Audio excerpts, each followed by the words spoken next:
Press conference है ये Udhampur blast case के सिलसिले में है, जो कि 9 मार्च को हुआ था। सलाथिया चौक पे ये इंसिडेंट हुआ था, जिसमें 17 लोग इंजर्ड हुए थे और एक की डेथ हुई थी।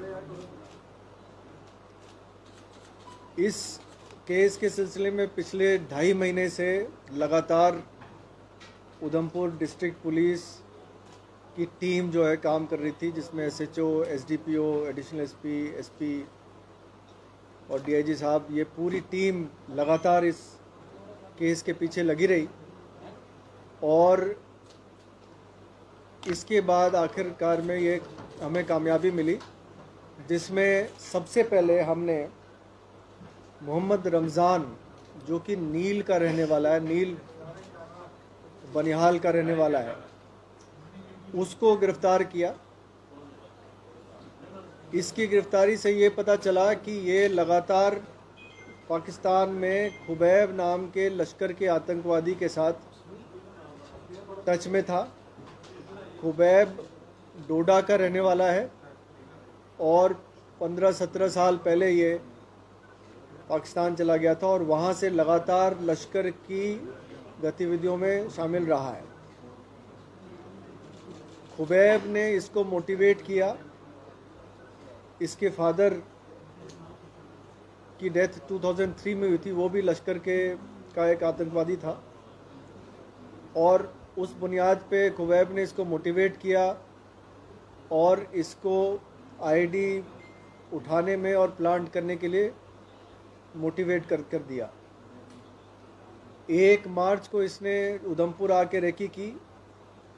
इसको रिकनेसेंस वाली जगह का अंदाज़ा खुबैब ने दिया था कहाँ पे करना है, और उस रेकी करने के बाद 9 तारीख को इसने यहाँ आके एक स्पेसिफाइड लोकेशन जो कब्रिस्तान के पास था, वहाँ पे खुबैब के कहने पे आईडी उठाई, उसको एक्टिवेट किया और 10 से 12 मिनट का टाइम था जो इस आईडी पे लगा था। उस दौरान ये गया और इसने सलाथिया चौक पे इसको प्लेस किया और फिर वहाँ से निकल गया। इस काम को करने के लिए ना सिर्फ ये सेल्फ मोटिवेटेड था, बल्कि इसको पैसे की भी प्रॉमिस की गई थी खुबैब के द्वारा, और कुछ दिन बाद इसके अकाउंट में 30,000 रुपये डिपॉजिट हुए। तफ्तीश के दौरान हमने उस 30,000 रुपये जिस शख्स ने डिपॉजिट किए थे उसको भी आइडेंटिफाई किया और उसको भी गिरफ़्तार किया। इसका नाम है खुर्शीद अहमद। ये देसा का रहने वाला है, देसा डोडा का, और इसने भी ये माना है कि खुबैब नाम के ही लश्कर के आतंकवादी ने इसको पैसे देने के लिए कहा था। जो पहले जो आतंकवादी जिसको अभी गिरफ़्तार किया गया, जिसका नाम मोहम्मद रमज़ान है, उसको पैसे देने के लिए खुबैब ने इसको कहा था और इसने उसको उसके बैंक अकाउंट में पैसे जमा कराए थे। ये भी लश्कर से इस तरह से जुड़ा है कि इसका जो ब्रदर इन लॉ है ये लश्कर का आतंकी रहा है पहले, और अब जाके वो पाकिस्तान में सेटल्ड है और लश्कर की गतिविधियों में वो भी शामिल है।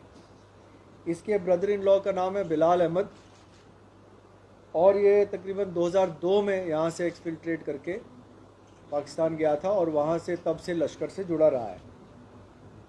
इसी कड़ी में खुबैब की जो मॉड्यूल है जो यहाँ पे काम कर रही है, उसमें एक और शख्स जिसका नाम है निसार अहमद खान, ये भद्रवाह का रहने वाला है, इसको भी गिरफ़्तार किया गया है। और इसने अपनी पूछताछ में ये भी बताया कि वो खुबैब के साथ मोबाइल के ज़रिए, सोशल मीडिया ऐप के ज़रिए टच में था और इसने दिसंबर और जनवरी में कुछ आईडीज़ बेली चराना के इलाके से ले जाके डोडा में किसी को हैंडओवर किए थे। तो ये 3 गिरफ्तारियां हुई हैं इस केस के सिलसिले में। तफ्तीश अभी रवा है और इस केस में मज़ीद 2 आईडीज़ जो है, जो छोटे वाले मैग्नेटिक बॉम्ब्स हैं, जो जिसको स्टिकी बॉम्ब भी आप कहते हैं, इसको भी रिकवर किया गया इनके डिस्क्लोजर पे।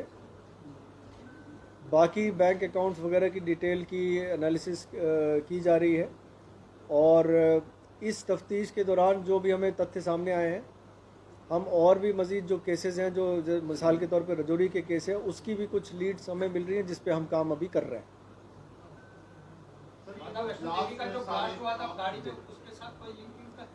फ़िलहाल अभी तक उस केस से कोई लिंक नहीं मिला है, लेकिन तफ्तीश अभी शुरुआती स्टेज पे है।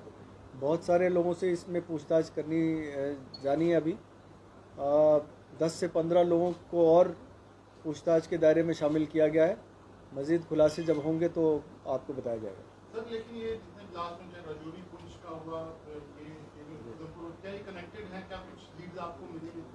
मैंने जैसे कि आपको बताया है कि उधमपुर का केस तो इस मॉड्यूल ने किया ही है। कुछ लीड्स ऐसे मिल रहे हैं जिससे ऐसा लग रहा है कि रजौरी वाले केसेस में भी इनका इसी मॉड्यूल का हाथ होगा। तफ्तीश चल रही है। आईडी प्लांट करने में बहुत बड़ी ट्रेनिंग की ज़रूरत नहीं है। इसमें सिंपल 2 तार खुले होते हैं जिनको ज्वाइन करना होता है और वो एक्टिवेट हो जाता है। उसको प्लेस करने में और ब्लास्ट होने में तकरीबन 10 से 15 मिनट का टाइम होता है। सर स्टिकी बॉम्ब का कितना खतरा आपको महसूस हो रहा है? अभी 7 स्टिकी बॉम्ब वहाँ पर भी मिले हैं कठुआ में और 2 इनसे मिले हैं। इसका मतलब स्टिकी बॉम्ब एक बड़ा खतरा आपको लग रहा है और अमरनाथ यात्रा के मद्देनजर आप मानते हैं इसको? ये थ्रेट रियल है और इसमें जैसे कि आपने देखा है कि कुछ दिन पहले रिकवर भी हुए थे 7 स्टिकी बॉम्ब जो ड्रोन के ज़रिए गिराए गए थे। तो ये थ्रेट रियल है। इस आपके माध्यम से मैं सभी लोगों को बताना चाहता हूँ कि इस थ्रेट के लिए आप सतर्क रहें। हमेशा जब भी आप कहीं जा रहे हैं आ रहे हो अपनी गाड़ी का भी ख्याल रखें। गाड़ी पे सवार होते समय, गाड़ी से उतरते समय चारों तरफ मुआयना कर लें, कोई ऐसी चीज़ ना हो जो अनजान चीज़ लगी हुई हो गाड़ी के साथ। तो इसके लिए पब्लिक कोऑपरेशन की बहुत ज़रूरत है, पब्लिक के सहयोग की बहुत ज़रूरत है। हम किसी भी इंसिडेंट को प्रिवेंट कर सकते हैं अगर हम सतर्क रहें तो। आर्मी ने एक स्टेटमेंट दी थी एंड दे हैव सेड कि दे हैव एप्रीहेंशंस कि उधमपुर में कोई मैसेजर या सिविलियन टारगेट किए जाएंगे, that's why they have blocked the road. ऐसा कुछ इनपुट है कि उधमपुर में सिविलियंस को टारगेट किया जा सकता है? ऐसी कोई इनपुट नहीं है। सर कटरा बस फायर इंसिडेंट में जो कहा गया था कि इसमें कुछ केमिकल यूज हुआ, उसकी फोरेंसिक रिपोर्ट्स अभी तक नहीं आई हैं और इस मॉड्यूल से भी उसके बारे में हमें कोई स्पेसिफिक लिंक नहीं मिले। सर क्या पुलिस डिपार्टमेंट को भी सेंसिटाइज, मतलब जवानों को सेंसिटाइज किया जा रहा है स्टिकी बॉम्ब्स को लेकर? बिल्कुल किया जा रहा है, किया जा रहा है। सर अमरनाथ यात्रा है और कितना चैलेंजिंग है आने वाले समय में? 3 जून से यात्रा शुरू हो रही है, आप किस तरह से देखते हैं? क्योंकि स्टिकी बम मिलना और इस तरह की गतिविधियां तेज होना,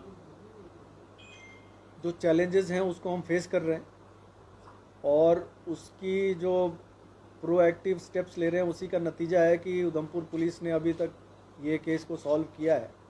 हमने कोई भी दिन रात ऐसा टाइम नहीं छोड़ा जिसमें कि हम मेहनत ना कर रहे हो किसी पर्टिकुलर केस को सॉल्व करने के लिए।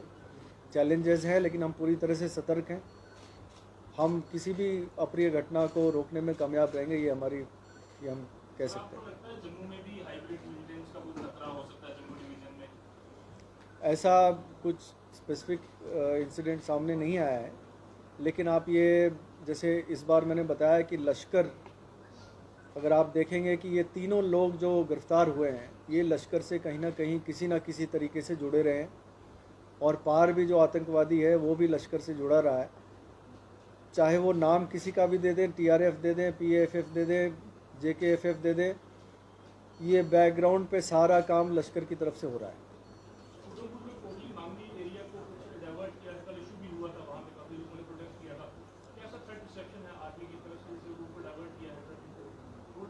आर्मी अपनी एक्सरसाइजेस करती रहती हैं, कुछ इंडिपेंडेंटली भी करती हैं, तो उसके बारे में मुझे जानकारी नहीं है।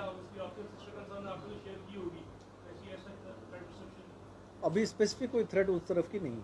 सर जैसे आपने कहा कि डोडा डिस्ट्रिक्ट में ये जो घटनाएं हुई हैं, तो डोडा डिस्ट्रिक्ट में कुछ और भी इंसिडेंट हुए, तो वहाँ पे क्या लगता है कि लश्कर जो है जो रिवाइव करने की कोशिश कर रहा है, तो कैसे डील किया जा रहा है? ये पहले भी करीब पिछले 1-2 साल में कई सारे मॉड्यूल्स बस्ट हुए हैं। एक टेरर फाइनेंसिंग का मॉड्यूल आपको याद होगा 1.5 साल पहले बस्ट हुआ था। इसी तरह से एक आईडी भी रिकवर हुई थी डोडा में। इसी तरह से एक ग्रेनेड ब्लास्ट हुआ था, उसको भी सॉल्व किया गया था।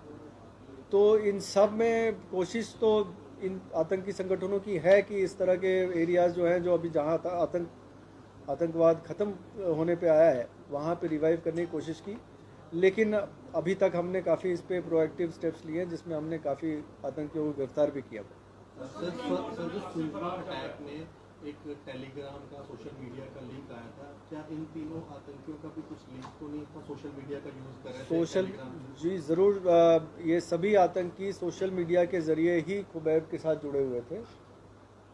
तो सुलझुआ के साथ इसकी लिंक कोई ऐसी इस्टेब्लिश नहीं हुई है, लेकिन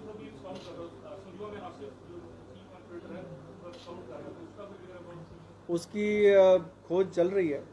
कश्मीर पुलिस से भी हमने मदद मांगी है। अगर वो एक्टिव नहीं हुआ हो तो जल्दी पकड़ा जाएगा। सरकार एक इनपुट आया था कि कश्मीर में जो टारगेट और सेलेक्टिव किलिंग हो रही है उसकी प्लानिंग पीओके में की गई थी और उसी कोई 200 लोगों की लिस्ट जो है पीओके में तैयार की गई थी। क्या जम्मू प्रोविंस में भी इस तरह की कोई खबर है कि पीओके में बैठकर कुछ इस तरह की प्लानिंग की गई है? पाकिस्तान पीओके में ज़रूर आतंकी संगठनों के ट्रेनिंग हेडक्वार्टर्स है, तो ऐसा हो सकता है कि वहाँ भी प्लानिंग हो रही है। कोई स्पेसिफिक ऐसी कोई स्पेसिफिक इंस्टेंस नहीं आई।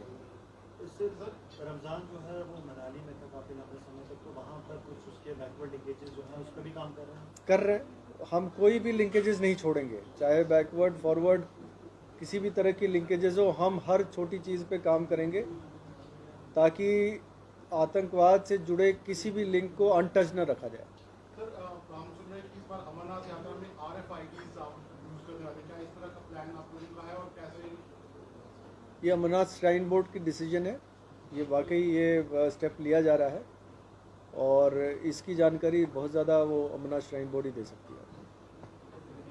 Thank you.